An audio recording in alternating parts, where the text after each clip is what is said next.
Muy buenas tardes, República Dominicana.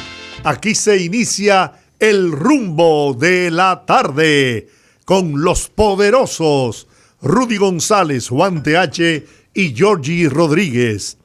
Buenas tardes.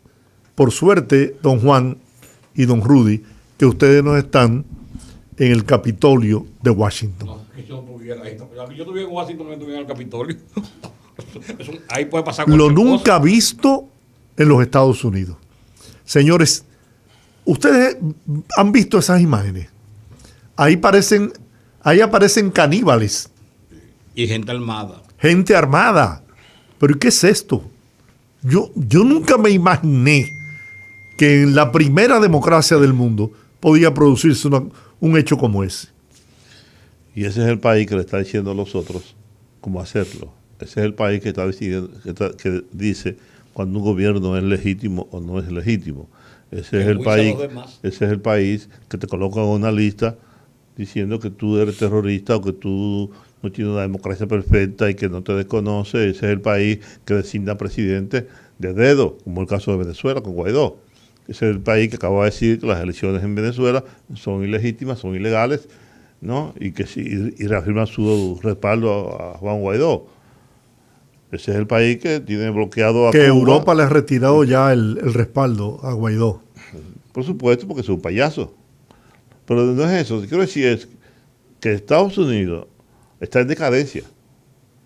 Por eso decía ayer aquí en el programa el economista Antonio Cruz Ciriaco, que nosotros debemos tener una posición inteligente, equidistante de todas las potencias, porque estamos en un momento de cambios en el mundo en donde usted tiene que tener mucho cuidado en abanderarse de un lado o del otro. No es que tú te vayas con China, o te vayas con los rusos, o te vayas con Estados Unidos, o con Europa, es simplemente mantener una posición como un país pequeño como el nuestro, con una economía pequeña y frágil, no tiene por qué estarse buscando enemigos, sino mantener una posición de...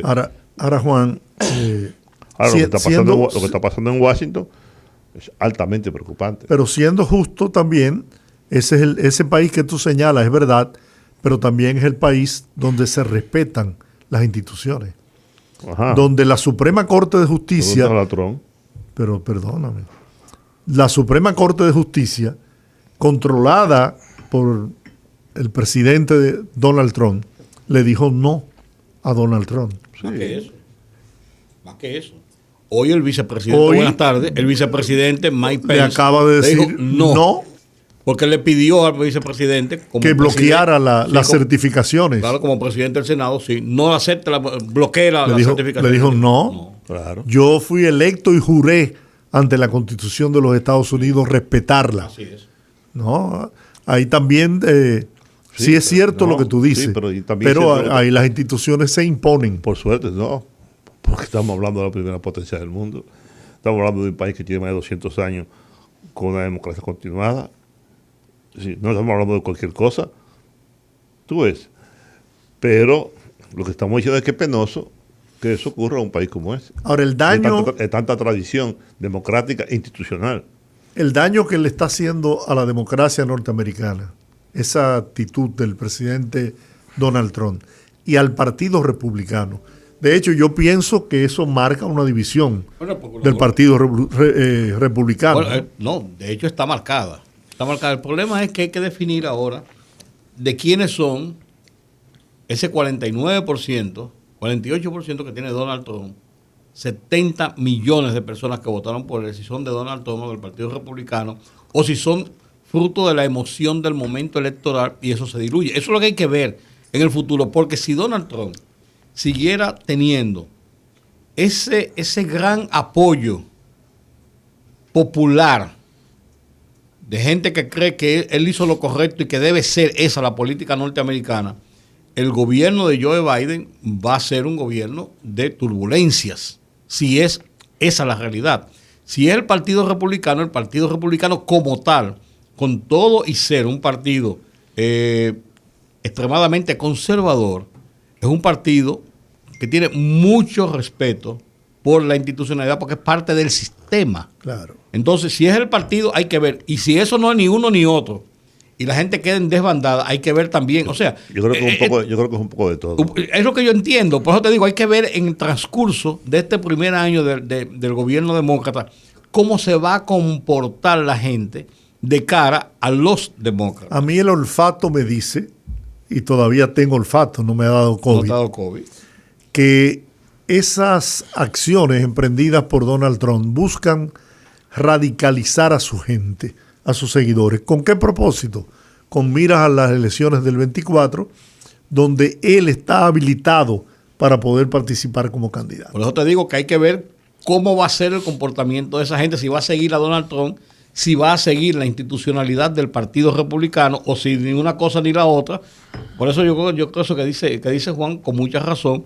Yo creo que hay un poco de todo. Lo que hay que ver cómo se va tendenciando de acuerdo al gobierno que haga Joe Biden. Porque Joe Biden tiene un problema que es una incógnita.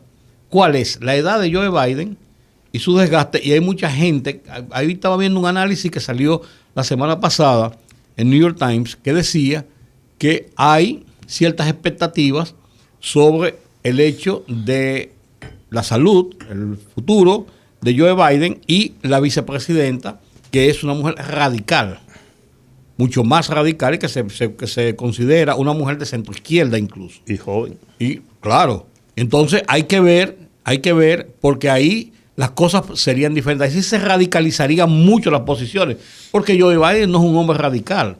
Si hubiera sido Bernie Sanders, es otra cosa.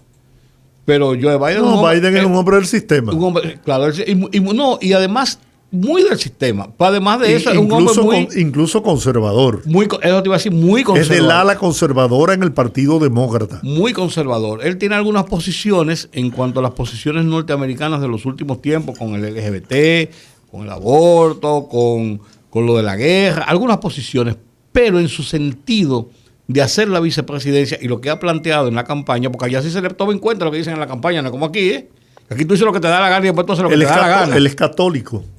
Claro, es el segundo presidente católico. El primero fue John F. Kennedy. John Kennedy, puramente católico. Pero lo que te digo con eso es que hay que ver el desarrollo. Estos van a ser meses interesantes para los Estados Unidos. Y por suerte, el tema de la pandemia mundial todavía a lo largo del 2021 va a atenuar el estado de relaciones entre los países, porque el mundo está luchando en conjunto, cada uno en algunas dimensiones, pero en conjunto contra la pandemia. Las confrontaciones, por ejemplo, ruso-norteamericanas, están amainadas. Las tensiones, China, Estados Unidos, están amainadas, porque el tema es enfrentar la pandemia. Y eso quizás le dé ese respiro y esa oportunidad de sembrar una plataforma para el futuro inmediato de Joe Biden. Pero lo que tú decías, yo nunca había visto una mujer con los brazos levantados, una activista, pues, ¿con qué tipo de ropa? Como tú decías, Georgie. Sí. Sentado en el asiento del presidente del Senado de los Estados Unidos. Mira, en este momento... es el lugar que ocupa el vicepresidente como presidente ad hoc del Senado. En este momento está hablando Joe Biden, presidente electo de los Estados Unidos, está dirigiendo a la nación. La situación es crítica, independientemente de que finalmente, bueno, la alcaldesa de Washington ha declarado el toque de queda en Washington, en la ciudad, en Columbus, Columbia, perdón. Y desde las 6 desde las 6 de la tarde hasta las 6 de la mañana. Y bueno, parece que se están utilizando gases lacrimógenos y para dispersar a la multitud, pero es algo, un espectáculo deprimente de las personas sin camisa, desnudo bueno, una cosa espantosa, las imágenes que hemos visto de lo que ocurre en el Capitolio, en la sede del Congreso de los Estados Unidos. Una mujer recibe un disparo en el pecho en las instalaciones del Capitolio. Gracias a Camila por el reporte. El vicepresidente Pence fue evacuado del Capitolio. Fuente CNN. La verdad es que es una situación...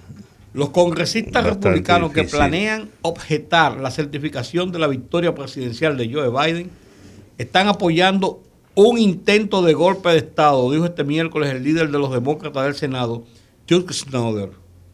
Lo peor de Tristemente y peligrosamente, una parte del Partido Republicano cree que su supervivencia política depende del respaldo a un intento de golpe de Estado. No estamos volviendo locos. Y lo peor de todo eso, Rudy, es que la gente que alega fraude o desconocimiento del trufo de Biden no ha presentado un solo elemento probatorio. Porque, Además, por ejemplo, aquí en la República Dominicana, nosotros vemos robo de urna, compra de votos, muchos elementos probatorios de irregularidades. En el caso de Estados Unidos, el señor Trump no ha podido probar absolutamente ninguna de sus objeciones. Es decir, mira, aquí tengo, mira, un video que muestra esto, aquello, lo otro. Aquí hay, como se decía con los rusos, en las elecciones pasadas, los rusos hackearon y jodieron, intervinieron para que Donald Trump ganara, en contra de Hillary Clinton. Eso pudo haber sido, y provocó una investigación y una discusión que todavía perdura. Pero en este caso, no ha sido así.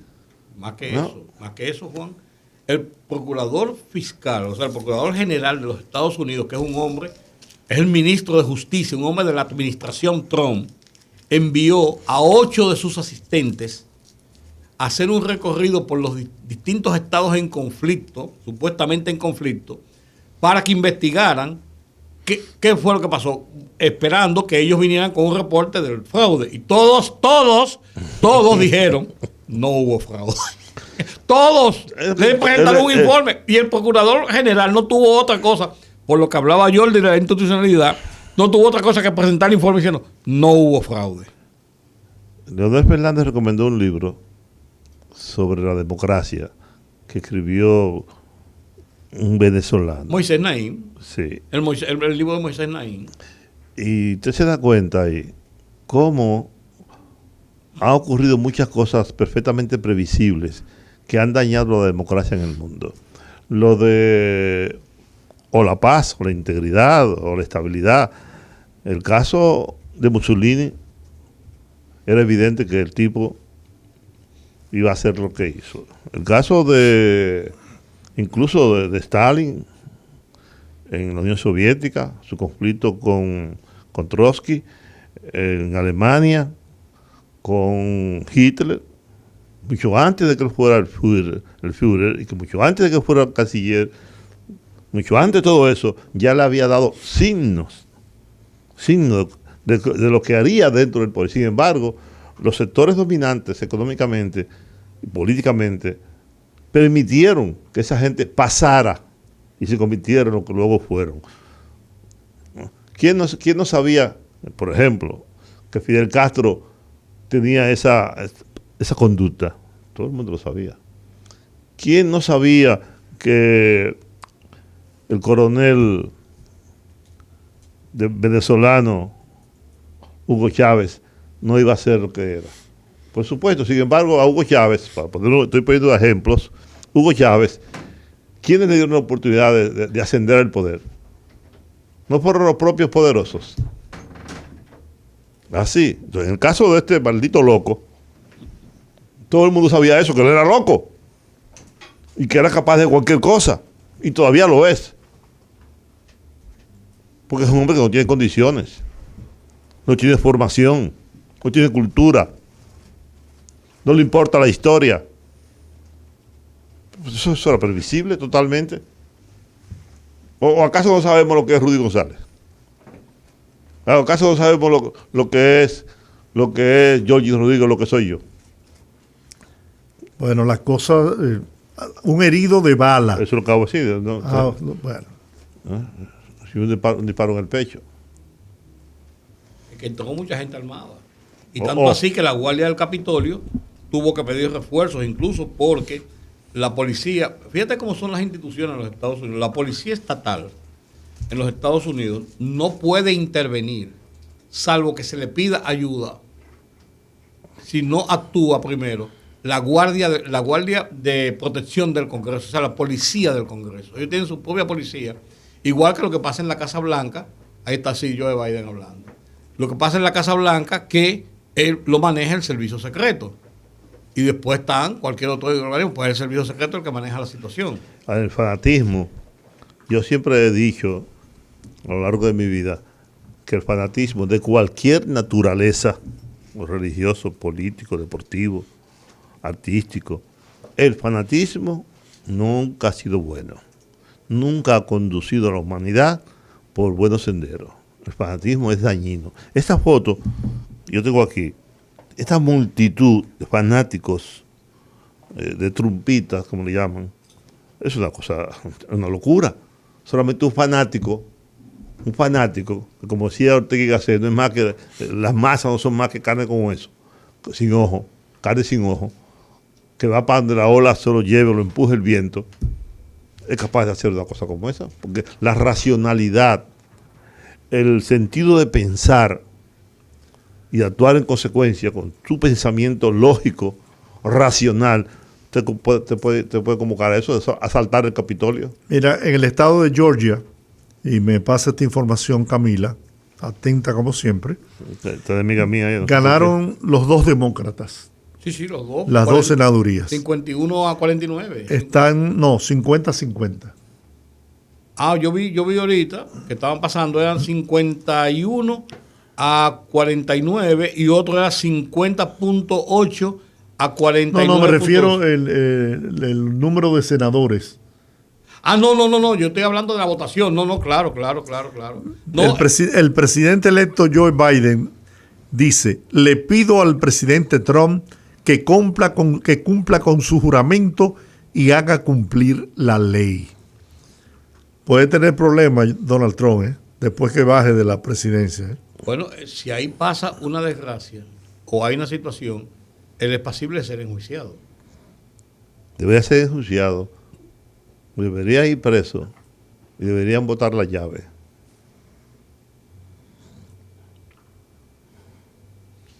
¿Cuántas cosas, señores? Y es una hasta vergüenza. Y te voy a decir una cosa, la suerte que eso ocurrió, ya definitivamente establecido la elección de Joe Biden, ya no hay vuelta atrás.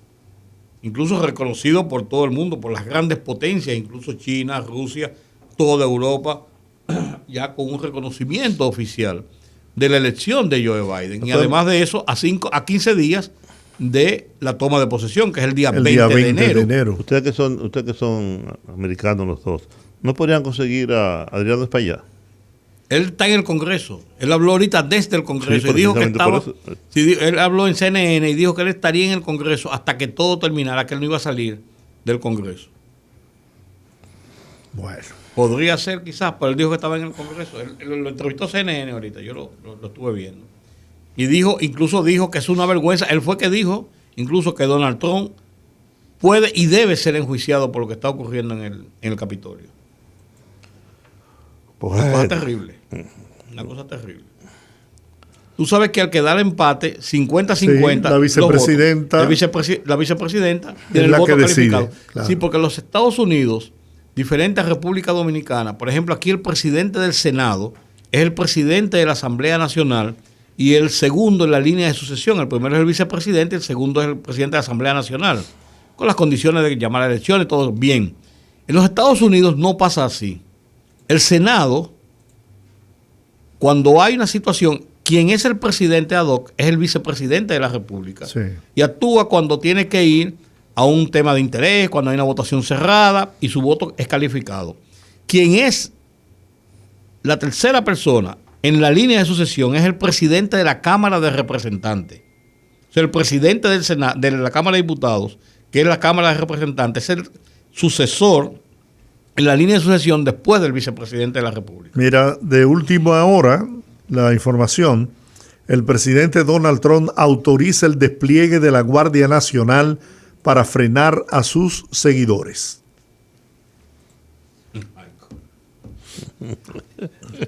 Oye, mira, nos estamos volviendo locos, señor. Estamos volviendo locos.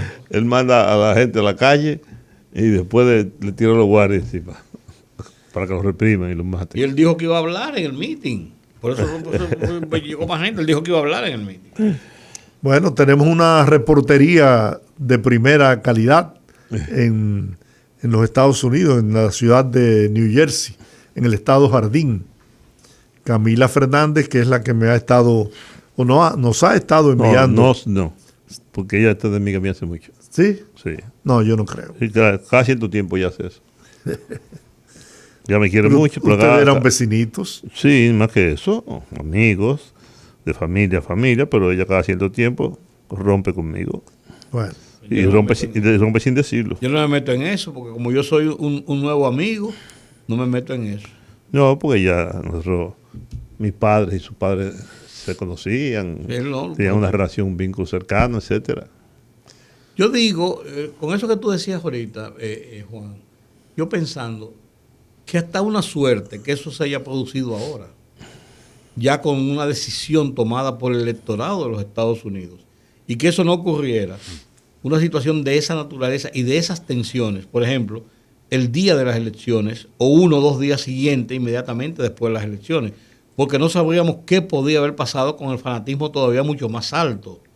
Y se hubiese desplegado quizás una situación de esa naturaleza, no solamente en Washington, en el entorno del Capitolio, sino en muchos estados, como los estados que tuvieron muy cerrados, el caso de Wisconsin, el caso de en Arizona, el caso de Georgia, o sea, muchos estados que tuvieron bastante cerradas las votaciones y que fueron motivo de tensiones hasta incluso después de terminado el proceso, con los conteos, los reconteos, las impugnaciones. Y si eso hubiese ocurrido 1 o 2 días después o en el día de las elecciones, quizás la situación hubiese sido más incontrolable y con una situación más complicada y difícil. Hay que entender también que todavía en el día de hoy, en este momento, Donald Trump es el presidente de los Estados Unidos. De ahí que eso de llamar a la Guardia Nacional que salía a reprimir, eso tiene sus bemoles. El presidente Donald Trump aseguró este miércoles que nunca concederá la derrota frente al presidente electo, el demócrata Joe Biden, al reiterar sus acusaciones sin pruebas de fraude electoral apenas minutos antes de que el Congreso se reuniera para validar el resultado de las elecciones de noviembre. Porque déjenme explicarle cómo es el sistema en los Estados Unidos. No cederemos nunca concederemos la victoria a Biden. Oigan cómo es el sistema en los Estados Unidos. ¿Por qué tú dices eso? Tú estás diciendo a la gente, miren. Tierra arrasada. En los Estados Unidos se vota en los estados. Y en los estados usted gana un estado. Y cuando usted gana un estado por la votación, por el número de votación que usted gana, usted se lleva todos los delegados, los que llaman votos electorales. Y esos votos electorales, cada estado, de acuerdo a la cantidad de personas que tiene una cantidad determinada de delegados. Por ejemplo, California, Nueva York son los estados más grandes en cuanto a cantidad de votantes y por eso tienen un mayor número de delegados. ¿Qué pasa? El día 14 de diciembre, los delegados, que cada uno gana, van a su estado y validan en su estado quién ganó ese estado. Esos votos van entonces al Congreso, al Senado, Cámara de Diputados, al Congreso de los Estados Unidos. Para el día 6 de enero, que es el día de hoy, se valida en el Congreso esa votación y es cuando esa votación es definitivamente oficial. Aquí, por ejemplo, el proceso es que hay las votaciones, la Junta Central Electoral emite una certificación de quién ganó las elecciones, quién obtuvo más votos en primera, segunda vuelta, en lo que sea, y entonces se manda al Congreso Nacional y es la Asamblea Nacional quien valida la votación que le envía o la certificación que le envía la Junta Central Electoral. Allá se hace, aquí con los votos por mayoría simple, tanto en primera vuelta 50+1, en segunda vuelta mayoría simple, y entonces en los Estados Unidos es por el número de delegados, pero siempre el Congreso tiene la última palabra. Bueno, el Banco Central de la República Dominicana. Yo creo, pero antes de irte yo creo que en algún momento los Estados Unidos deben repensar su sistema de elección. Porque yo no concibo que un régimen democrático en donde el soberano es el pueblo y el pueblo son la mayoría, usted saque menos votos que yo y entonces resulta que ganó fue usted. Lo que ganó Trump, lo que pasó con Trump y Hillary Clinton. Claro. Hillary le llevó 3 millones y pico, casi 4 millones de votos y perdió. Entonces eso para mí es inconcebible que eso pueda ocurrir en un país. Si yo saqué más votos que tú, significa que el pueblo está conmigo, no contigo. Entonces ese sistema de delegados me parece a mí que es obsoleto, es anacrónico, y que ellos deberían de repensar. Yo sé la razón. Eso tiene una... tuvo una razón para darle histórica. Oportunidades, para darle oportunidades a que los estados más pequeños tuvieran también la oportunidad de ser decisivos en un momento determinado. Sí, pero porque de lo contrario, 4 o 5 estados se lo llevan todo. Decidirían. En un momento eso tuvo tenía una razón de ser, pero ya yo creo que hoy día no. Además, con los problemas que le está causando. En este momento, Donald Trump se está dirigiendo al pueblo norteamericano. Depende de lo que esté diciendo. Sí, hay que ver. Bueno, yo les decía que las reservas internacionales del país alcanzaron la cifra de 10.750 millones de dólares, un nivel histórico. Informó el Banco Central que el monto representa el 13.7% del PIB y permite una cobertura de 7.3 meses de importaciones, cuando el Fondo Monetario Internacional recomienda que sea de 90 días, o sea, 3 meses. Tenemos 7.3 meses para cubrir las importaciones. El Banco Central envía esa información y bueno, esa es una tranquilidad para... dicen ellos que esto va a mantener estable la tasa de cambio de la moneda internacional, del dólar. Sí, van a aumentar, las reservas van a aumentar con los nuevos préstamos que van a entrar, porque hay nuevos préstamos para poder solventar el aumento, el incremento que va a hacer el gobierno para las ayudas sociales. Son aproximadamente, solamente en lo que se ha hablado ya de 27.000 millones por un lado y 10.000 millones por otro, como hablábamos ayer con el economista Antonio Siriaco Cruz, eso se representan 37.000 millones de pesos, que estamos hablando de unos 900 millones de dólares. Y esos 900 millones de dólares no existen en la posibilidad de recaudación de la República Dominicana en una economía en crisis. Y el punto inmediato es realmente acceder a nuevas emisiones de bonos. Y nuevas emisiones de bonos entran en dólares y aumentan los flujos de reservas que tiene el Banco Central.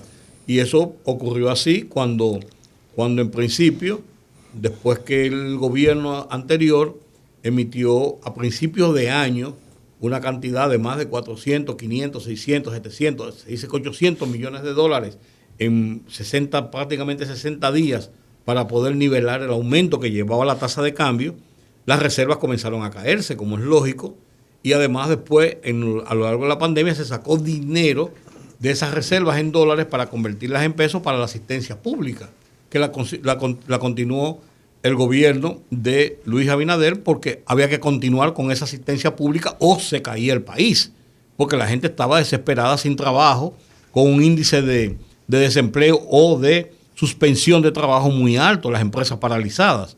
Entonces, bajó las reservas a unos 6.000, 7.000 millones de dólares, y entonces con los nuevos préstamos que entraron, entre ellos el de 3.800 millones que entró de un cantazo, aumentaron las reservas. Y es cierto, las reservas son una garantía de estabilidad, no solamente en la tasa de cambio, sino en la garantía de la solvencia del país para poder enfrentar compromisos internacionales y tener acceso a los mercados. Dice también en su informe el Banco Central que los bancos múltiples cuentan con liquidez más que suficiente para atender sus necesidades de divisas al disponer de montos superiores a los 3.200 millones de dólares entre sus disponibilidades de caja, depósitos en el Banco Central y en el extranjero al cierre del 2020.